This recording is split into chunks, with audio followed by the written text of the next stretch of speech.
उन्होंने स्पष्ट कहा कि सिर्फ प्रदीप पाचांगे जिम्मेदार नहीं है, पूरा का पूरा सिस्टम जिम्मेदार है। आप आयुक्त हो, कोई नगर सेवक आपको भंडारे में बुला देता है और आप वहाँ रिश्तेदारी निभाने चले जाते हो। पूजा पाठ होना चाहिए, भजन कीर्तन होना चाहिए, वी ऑल रिस्पेक्ट। हमने 22% प्रॉपर्टी टैक्स बढ़ाया ना, हम देने के लिए रेडी हैं, मेहनत करेंगे। हम लोग ऑलरेडी महंगाई से मर रहे हैं, मेहनत देंगे 22%, लेकिन हमें क्वालिटी से कंप्रोमाइज नहीं होगा। वसई विरार में नहीं चलेगा, नया वसई विरार है, हमें क्वालिटी का ऑफिसर चाहिए तो चाहिए, कोई कंप्रोमाइज नहीं होगा सर। हम हितेंद्र ठाकुर साहब से रिक्वेस्ट करते हैं हाथ जोड़ के, आप वरिष्ठ नेता हैं, प्लीज आइए, प्रदीप पाचांगे का इस्तीफा करवाइए सर। वसई विरार का इतिहास आपको याद रखेगा। नमस्कार, मैं सचिन दीक्षित। इस वक्त मैं उपस्थित हूँ वसई विरार महानगर पालिका मुख्यालय के ठीक पास में। 7वां दिन है आज। विवेक तिवारी आमरण उपोषण पे हैं। उनकी मांग है कि शहर में जिस प्रकार से लगातार खड्डों की संख्याएं बढ़ती जा रही हैं, आम आदमी परेशान है, पूरा शहर खड्डामय हो गया है। ऐसे माहौल के बीच में जिम्मेदार अधिकारी सिटी इंजीनियर प्रदीप पाचांगे का इस्तीफा होना चाहिए। इस इस्तीफे के मांग को लेकर आज 7वें दिन पर वो आमरण उपोषण पर हैं। आज इससे पहले भी अधिकारी आए, यहाँ पर बातचीत करके गए, लेकिन मुख्य रूप से सीधे तौर पर आयुक्त से बातचीत की मांग के बाद में आज आयुक्त मिलने बुलाए थे उस टीम को जो विवेक तिवारी के साथ में इस पूरे आंदोलन को देख रही है, लगातार चर्चा कर रही है। सभी लोगों को बुलाया गया बातचीत के लिए। आइए जानते हैं कि आखिर इस संपूर्ण प्रकरण पर बातचीत क्या हुई, आयुक्त सर से क्या कहेंगे, आयुक्त महोदय से बातचीत हुई, क्या बोला उन्होंने। आयुक्त साहब से पहले तो ये बोलना चाहूँगा कि वीवीसीएमसी की टीम 2 बार यहाँ आ चुकी थी। अब चूँकि 2 बार वो टीम आ चुकी थी, सो तीसरी बार उन्होंने हमें आमंत्रित किया तो हमें भी जाना चाहिए था शिष्टाचार के नाते। तो हम उद्देश्य हमारा बहुत ये था कि हम जाके सुनते हैं कि आयुक्त साहब के पास क्या है, आयुक्त पहले क्या बोलते हैं, हाँ क्या बोलते हैं, उनके पास वो कितना कंसर्न है। और आयुक्त साहब चूँकि नए हैं, अभी 4 महीने शायद हुए हैं उनको, उन्होंने काफ़ी बातों पे अच्छी बातें भी की। बताया कि मैं जब से आया हूँ 4 महीने बाद आप एक डॉक्यूमेंट नहीं दिखा सकते जिसमें कुछ गलत हुआ हो, ऐसे वैसे। मतलब कि कहीं ना कहीं आयुक्त साहब ने इशारा किया उनके 4 महीना आने के बाद तो कुछ ठीक चल रहा है, लेकिन कहीं ना कहीं आयुक्त साहब ये भी मान रहे हैं कि उनसे पहले बहुत कुछ गड़बड़ हुआ है। और सबसे बड़ा जो हम लोग भौचक्के रह गए ये जान के कि हम बोल रहे थे कि भाई हमारी जो टीम स्टडी की है कि भाई इसमें से सिस्टम में एक आदमी जिम्मेदार है प्रदीप पाचांगे, क्योंकि टेंडर कौन सा लाना है, कैसा टेंडर लाना है, क्या प्रोसेस करना है, उसका पेमेंट कैसे करना है, क्वालिटी कैसे चेक करना है, परफॉर्मेंस बैंक गारंटी कैसे सीज करना है, वो सब प्रदीप पाचांगे का काम है। लेकिन उन्होंने इतना बड़ा मतलब रिवील किया, हम लोग सब भौचक्के रह गए। उन्होंने स्पष्ट कहा कि सिर्फ प्रदीप पाचांगे जिम्मेदार नहीं है, पूरा का पूरा सिस्टम जिम्मेदार है। ये चीजें सुनने के बाद हमारी टीम को बहुत ही घोर आश्चर्य हुआ। पूरा का पूरा सिस्टम जिम्मेदार है। मुझे A class, B class, C class, D class सब जिम्मेदार है। पूरे अधिकारियों को इस्तीफा दे देना चाहिए। बिल्कुल, तो हमारे टीम ने ऐसा बोला है, लेकिन कि जब पूरा सिस्टम जिम्मेदार है तो ठीक है, हमने यहाँ कल होर्डिंग लगाएंगे कि अकॉर्डिंग टू आयुक्त साहब पूरा सिस्टम जिम्मेदार है, होर्डिंग लगेगा। लेकिन हम लोग सर तो अर्जुन जो धनुष चलाते थे ना, तो मछली के आंख पे निशाना रखते थे। हमारी टीम ने बहुत अच्छा से स्टडी किया है, डॉक्यूमेंट बनाए, हम लोग देखे ये चीज असली में कौन आदमी जिम्मेदार है। जो आदमी यदि आदमी अच्छा काम करता प्रदीप पाचांगे तो वसई विरार का विश्वकर्मा हो सकता था। लेकिन इसके साथ बहुत सारी और बातें की उन्होंने। इस पर स्पष्ट किया कि वसई विरार में तो शुरू से हर साल गड्ढे होते आ रहे हैं, बयान दिया था उन्होंने। हाँ। अब उस तरह के उनके कहने का मतलब कहीं ना कहीं वो इशारा कर रहे थे कि पहले भी जो राजनीतिक पार्टियां थे वो ऐसे ही चलते आ रहा था, तो वही प्रक्रिया चालू है। हमने उन्हें बोला कि साहब ये जो आप बोल रहे हैं ना, ये सिटी कोलैप्स कर जाएगा अगले 5 से 7 साल में, उस प्रक्रिया पे चलेगी। तो उन्होंने क्या आयुक्त साहब ने ये नहीं कहा कि उपोषण तोड़िए और हम इस्तीफा लेते हैं, ऐसा कोई आश्वासन या कोई कड़ा कदम उठाने के लिए आज कुछ नहीं। कल खाली आए सिस्टम बेकार है बोलकर बस खत्म कर दिया। वो आई थिंक वो हम लोग का नॉलेज चेक करना चाहते थे, हमारी कैपेबिलिटी चेक करना चाहते थे, हमारी ऑनेस्टी और इंटीग्रिटी को चेक करना चाहते थे। मैं धन्यवाद देना चाहता हूँ अपने सारे टीम का, रामदास जी का, अपना संजय मीना भाई का, अब्दुल भाई का और अपना सत्यशु भाई का। हम लोगों ने अपनी बातें को बहुत अच्छा से रखा और उनको भी अंदाज लग गया होगा, वो भी सोच रहे होंगे किसी से अच्छे लोगों से पाला पड़ा है। और हम लोग बहुत ही मतलब फोकस लोग हैं, हमें मालूम है। इस्तीफा लेने पे वो राजी हुए कि नहीं, वो क्या बोले, नहीं इस्तीफा नहीं ले सकते? वो देखिए, अब वही एक क्लास के अधिकारी हैं, वो अपना रोना रो रहे थे, वो ऐसे रोना रो रहे थे। इतना लाचार अधिकारी हमें मिला है, मतलब मुझे बाद में दया आने लगा उनके ऊपर कि मैं क्या सवाल करूं, उनसे क्या बात करूं। तो इतना लाचार अधिकारी उनको उस पे वसई दया विरार। नहीं आई कि 7 दिन में कमिश्नर साहब को इन पर भी दया आनी चाहिए। 7 दिन से लगातार एक आमरण उपोषण में व्यक्ति बैठा हुआ है। नहीं, वो तो उनके संस्कार ऐसे होने चाहिए थे। आज भी मुझे काफ़ी क्रोध आया था, तो मैंने बहुत कुछ बोल दिया। एक्चुअली में संयम रखना चाहिए मुझे भी।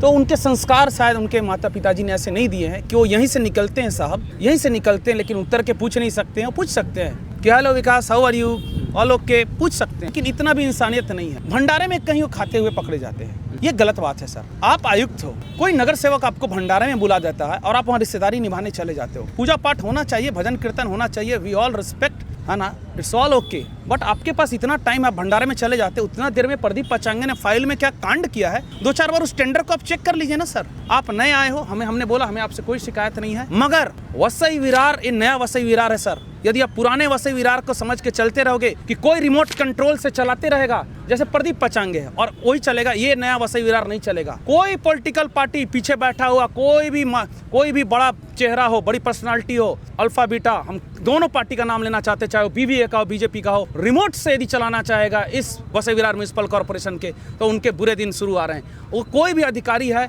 जिम्मेदारी से काम करे। ऐसा नहीं हो सकता कि कल किसी और की सरकार थी, बहुजन विकास अघाड़ी की सरकार थी, उनके रिमोट पे वो डांस करेंगे। आज बीजेपी की सरकार है, बीजेपी को अब ये चिंता हो रही है कि भाई अभी आंदोलन तो किया था भाजपा। नहीं आंदोलन देखिए, लेकिन उनका नियत, दोनों ने किया था। नहीं दोनों ने, उनकी नियत क्या था, ये साल उनकी नियत क्या है ना, उनकी नियत, मेरी बात समझिए, हम लोग नाम नहीं लेना चाहते सर। दोनों की नियत क्या है कि अधिकारी हमारे रिमोट पे डांस करे।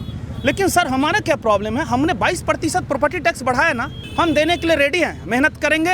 हम लोग ऑलरेडी महंगाई से मर रहे हैं, मेहनत देंगे 22%, लेकिन हमें क्वालिटी से कंप्रोमाइज नहीं होगा। वो कहीं ये इंडिकेट कर रहे थे कि वसई विरार में ऐसा होता है, नहीं चलेगा। बहुजन विकास अघाड़ी के कार्यकाल में बहुत सारे अधिकारी हैं जो रिमोट से चलते थे और आज भी रिमोट से चलते हैं, ये नहीं चलेगा सर। और यदि बीजेपी के लोग भी उसी फिराक में पड़े हुए हैं कि हम अपने जैसे लोग ले आएंगे, उसको रिमोट से चलाएंगे, नहीं चलेगा सर। इस्तीफा लेना मेरे बस में नहीं। हम बोले आप ट्रांसफर कर सकते हो। हमने ये भी बोला कि साहब आप अच्छा तभी परफॉर्म कर पाओगे ना जब आप अच्छा कैप्टन तभी होगा ना, जब आपके धोनी अच्छा कैप्टन तभी होगा ना, जब उसकी टीम में अच्छा रहे। तो आप सर परफॉर्म नहीं कर पाएंगे यदि प्रदीप पचांगे जैसे लोग, लेकिन प्रदीप पचांगे साहब की नीयत नहीं है। हमारे इस्तीफा आप नहीं ले रहे, तो क्या जब तक इस्तीफा नहीं होगा तब तक विवेक और आप सभी इस तरह बैठे रहेंगे? क्योंकि अभी आयुक्त तो साहब कह दिया भाई हमारे बस में नहीं है, 1 क्लास के अधिकारी हम ले नहीं सकते, इस्तीफा देने से ट्रांसफर करवा नहीं सकते, तमाम बात। तो अब क्या करेंगे आगे? आप आंदोलन जारी रहेगा सर। ये आंदोलन हो जाए, ये आंदोलन सड़क सत्याग्रह वसई की सड़क के लिए है ना। ये जो ट्रांसपेरेंसी सिस्टम में ट्रांसपेरेंसी मेंटेन करने के लिए है।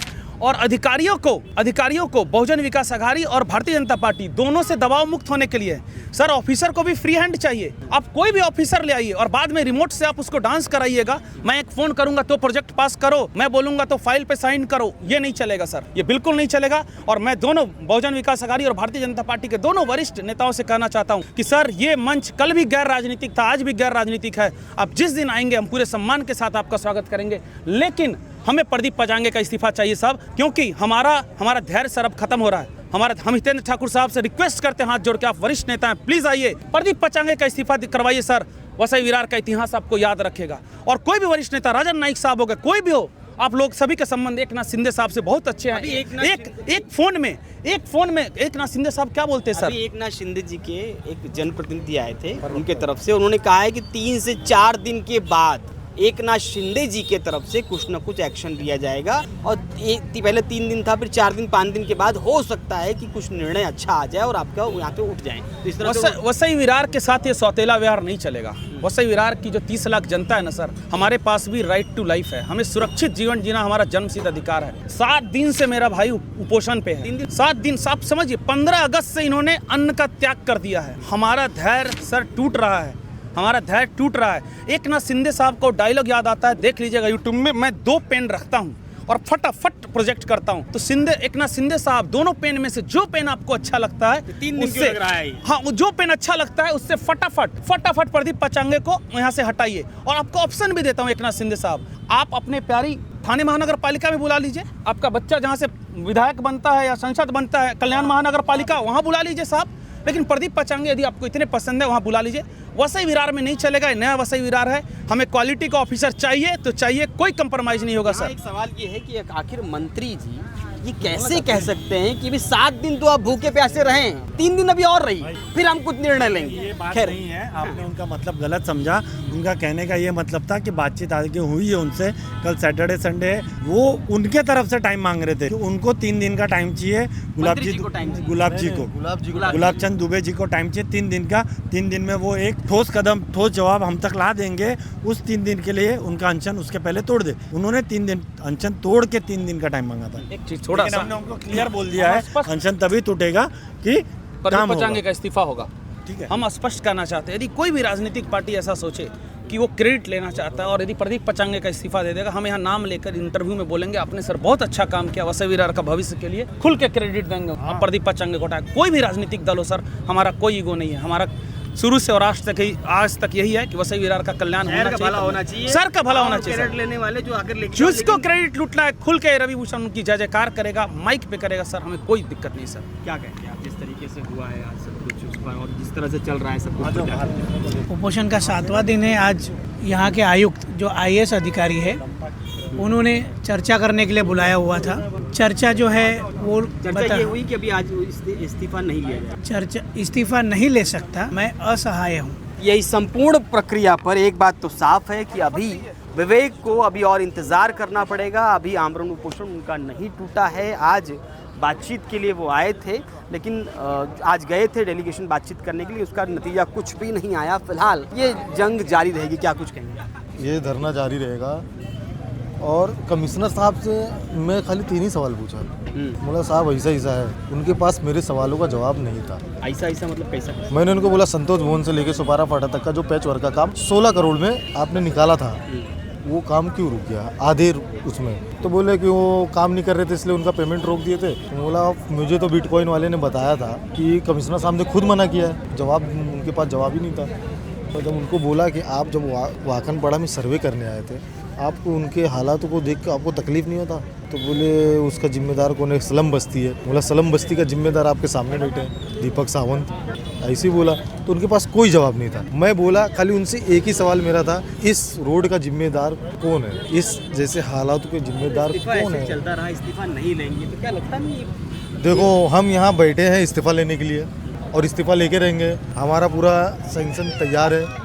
अगर विवेक भाई को कुछ होता है उसके बाद हमारी टीम तैयार है। यहाँ कोई दूसरा बैठेगा, ये छोड़ेंगे नहीं और इस्तीफा होके रहेगा। अभी तो हम लोगों ने कुछ किया ही नहीं है, अभी तो बड़ा गेम बाकी है, अभी शुरुआत है। हाँ अभी बड़ा गेम बाकी है। यहाँ पर इनका साफ तौर पे कहना है कि हम निश्चित रूप से इस्तीफा लेकर मानेंगे। अब देखना ये होगा कि आने वाले समय में रविभूषण की बात के बाद में जब जिस तरह से पृथ्वीराज से बात हुई आज आयुक्त सर से, उसके बाद भी नतीजा नहीं निकला। अब आगे क्या कुछ होगा ये देखने वाली बात होगी, लेकिन फिलहाल विवेक अपनी आमरण उपोषण को जारी